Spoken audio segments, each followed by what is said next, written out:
Madali po kasing maging matapang.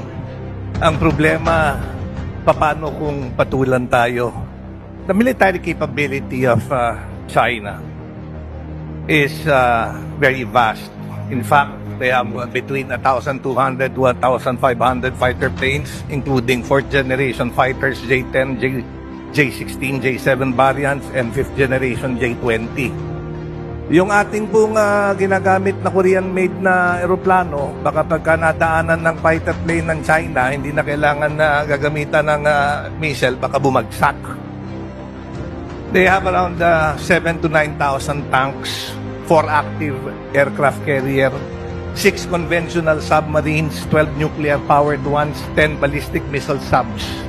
Eh tayo, bangka lang, may mga katik pa.